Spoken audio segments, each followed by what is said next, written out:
The truth behind the royal Baccarat scandal. Framed or guilty? Did you know that a simple game of Baccarat nearly brought down the British monarchy? But was it really cheating or a well-orchestrated setup?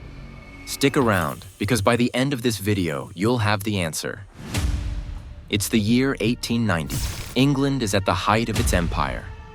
High society is built on wealth, power, and reputation. And at the center of it all is the Prince of Wales, the future King Edward VII.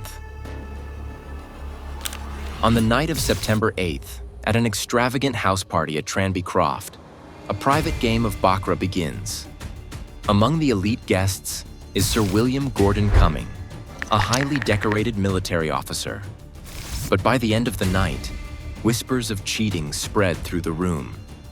And those whispers would soon turn into a scandal that rocked the nation. The Prince of Wales, known for his love of gambling, was no stranger to Baccarat. It was actually an illegal game at the time.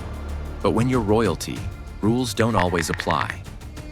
As the game progresses, stakes rise, and Gordon-Cumming, one of Britain's most respected soldiers, appears fully confident. But then, something strange happens. Several players, including Sir Arthur Wilson and his family, claim to have noticed Gordon-Cumming making suspicious movements with his chips. They say he was increasing his bets after seeing the outcome of the hand, a clear act of cheating. But here's where things get interesting. Rather than confront him immediately, the accusers wait until the next day. A small, private meeting is held, and Gordon-Cumming is put on the spot. Imagine the tension. One of the highest-ranking men in Britain, accused of fraud in front of the Prince of Wales himself. With his entire career and social standing at risk, Gordon-Cumming vehemently denies everything. But the pressure is immense. The prince himself, perhaps fearing how the scandal might reflect on him, suggests that Gordon-Cumming sign a pledge never to play cards again, as a way to put the matter to rest quietly. Trapped, with no way to defend himself, Gordon-Cumming reluctantly signs the document, not admitting guilt, but agreeing never to gamble again. It should have ended there, but it didn't. Despite the agreement, rumors spread like wildfire. Within months, the scandal was an open secret among high society.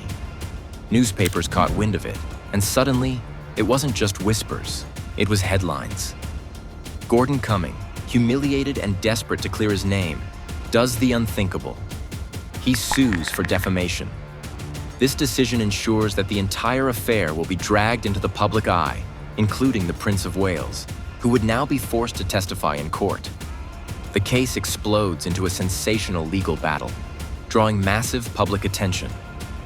For the first time in history, a future King of England, Edward VII, is called to the witness stand. His involvement alone makes the trial a spectacle. The courtroom is packed, the newspapers can't print fast enough, and the world watches as a decorated officer battles to salvage his honor. But here's the twist. The evidence against Gordon-Cumming is purely circumstantial. No one physically caught him moving his chips. It was all based on the claims of a handful of witnesses. His defense?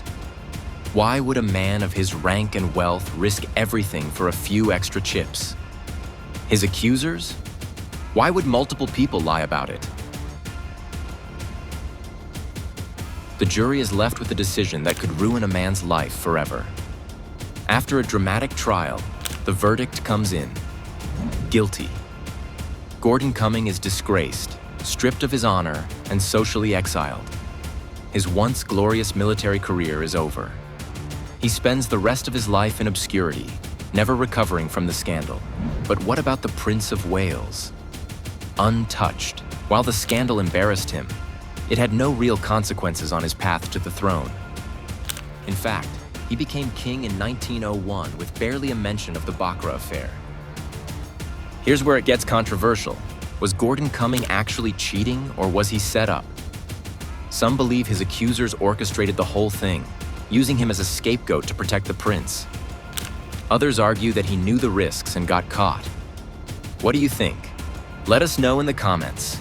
If you enjoyed this deep dive into one of history's greatest Baccarat scandals, Make sure to like and subscribe to Baccarat Report for more shocking gambling stories.